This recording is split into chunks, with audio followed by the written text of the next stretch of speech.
Alright, it's Prince Patel and I'm back for episode 11, I think it's 11, of Prince Patel Speaks. And today I'm going to discuss some of the events that happened on the weekend. The Canelo against Cali Plant fight will be discussed. The Journeyman tournament that happened on Sky Sports, the boxer promotion, and one of them, well, two of the matches that happened on BT. We'll start with the weaker card, which was the BT card, I think. Started with Zach Parker against Marcus Morrison.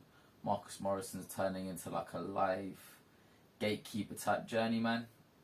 He's fought a lot of decent names, Eubank Jr. being one of them a couple of weeks ago, or I think maybe a couple months ago now actually. He done a lot better against Eubank than he done against Zach Parker. I quite rate Zach Parker. I don't see him becoming a star in boxing based on just the there's nothing really charismatic about him. But can he fight? Yeah. Well, to be honest, actually, I don't really know. I've only seen him fight against Marcus Morrison, and he looked good against Marcus Morrison. I'm not gonna sit there and basically discredit him. He looked good. He looks like he can punch fairly hard, and he stopped Morrison fairly comfortably, especially because of the body shots. Another fight that happened on that card was a guy who I consider to be a PE teacher. That's what he looks like to me. He looks like a PE teacher. And everyone knows PE teachers tend to be failed athletes. Sorry if I offend anyone by saying that. But yeah, this guy called Nathan Heaney. He sells a lot of tickets in Stoke. But if you actually look at him as a fighter, I don't think he's very good. He fought a guy called Sladan Janjanin, or Sladan Janjanin. I don't know how to pronounce his name, but he was from Bosnia. I think he's only beaten like two guys with a winning record. And every time he stepped up, this opponent he's been beat. Heaney fought him, stopped him. To me, it looked like the guy might have took a dive or something, because it's like he got hit with a body shot, goes down. Okay, you're in pain with a body shot. He gets up at like 3, and then he looks. He just basically like doesn't want to continue no more. Just nods his head, smiles, fight's over. So okay, like you got put down with a body shot because you was in pain. You got up, you're no longer in pain, you had no attempt to continue. It's either you quit or you die, but either way it was a pointless match and it was a pointless show really, if I'm honest. Let's move on to the boxer card. The boxer card was what I consider to be a glorified journeyman card. You had guys you had 8 fighters, you had majority of them were like half and half. Some of them are just proven every time they get to a certain level they get beat. And then you had some guys who had just very badly padded records where they hadn't even made any attempts to try and learn their craft within the levels they were padding their records. One of the guys who was unbeaten, who you can tell from the commentary they wanted him to win, this guy called Corey Gibbs. Corey Gibbs apparently had an amateur record of 58 fights, 55 wins. He actually owns a win over the Great One. He beat me in the Junior ABA Finals. On count back it was 4-4. And then obviously the judges made their decision on who they prefer to win, and obviously he got the decision. So yeah, he won one of his 4 national titles by beating me in one of the finals. He then got put on GB straight after that. Yeah, he didn't really do much when he was on GB, but nevertheless, 55 wins in 58 amateur fights is a good record. He actually had more amateur fights than I had amateur fights. I had 53, but he didn't deserve to beat me. Just to get that out there, he did not deserve to beat me. Also, when I was watching the show, 2 of the fights he had was a split decision win. One of them was by 2 rounds to 1. But when you listening to Adam Smith giving the commentary and stuff, it just sounds like they're trying to build this guy for something on their channel. They're saying constantly, oh, he moves well, blah, blah, he does this, he does that. But, like, number one, first of all, you're supposed to look good when you fight guys like who he was fighting in that show. Second of all, I don't see, like, I know it probably sounds like I'm hating or something because he's beat me in the amateurs, but I can't see how he, from what I saw on the Sky Sports Boxer Journeyman tournament thing that they had going on, I can't see how the performance he gave there can make people think he's going to be a star in pro boxing. He was getting caught way easy. He didn't, like, you can see he's sharp and you can see he's schooled well, but you can also see that this is a guy who's gone missing from the gym, hasn't really trained for a long period, and just come straight back into it because didn't look sharp. I thought very easy hit, very easy. He's lucky he's not around my weight because he would just get sparked. And before people try and question, really? Well, 27 wins, 22 knockouts speaks for itself. But yeah, he looks relatively easy hit to me, and to be honest, if you look at the guys he boxed in the tournament, Tom Farrell for example, every time he stepped up, he's been beat. Philip Bowes beat him comfortably over 12 rounds. O'Hara Davies knocked him out. Yeah, I don't think he was the same after the O'Hara Davies fight, if I'm honest, personally. But yeah, the show happened. He won 40 bags.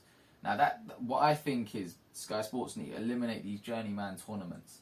They need to sign fighters who can go places, fighters who are going to win titles. Now, obviously, with Corey on paper, it looks good. At the time, he was 13-0. Now he's 16-0. So really, they've just fast-tracked the pad on his record. Like, just padded it quickly from 13 to 16 in the space of one day. But where does he go from here? Where does he go from there? He finishes the show and he's saying, oh yeah, he's not a super lightweight, he's a lightweight. Because he wasn't really winning these fights. How many fights is this guy actually going to win by like a point or a split or majority? Like, even in the amateurs, like when he beat me, well, technically he didn't beat me, it was a 4-4, both scored 4-4, then it went to count back. And then he wins, so he gets lucky there. Then I've seen so many other fights in the amateurs where he's won by just a point or majority or split or something. Even as a pro, like, a lot of his fights on his record are winning by like a point or majorities or splits and stuff like that. It's like, well, and look at his last 3 fights. It was what, 2 splits and by 1 point. It's, I don't know, like, what's he doing? Like, he obviously, like, his boxing ain't great or anything. What's he doing, like, to guarantee these wins? Because the Lightning can't keep striking so many times for him to scrape these wins. Like, I don't know what sort of favours this geezer's offering, like the judges or something, but he's offering something to them. But yeah, where does he go now? Like, because I can't see them pushing him into like anything really, because I don't think he goes places. But obviously, Boxer haven't got that many people signed to them. They're probably gonna sign him next. Or to be honest, I wouldn't be surprised if he signed Mick Hennessy, because Mick Hennessy works quite close with John Pegg. John Pegg's with I see him in the corner with Corey, so probably might go there, but he's got the option of either one of them. Right, let's move on to the actual boxing that happened on the weekend, and that's Canelo Álvarez against Caleb Plant. That was for all the marbles. It was for four world titles and the Ring magazine. Canelo becomes the first Mexican in becoming the undisputed world champion. And yeah, it's an amazing accomplishment for him. Congratulations. But let's talk about the fight with Caleb Plant.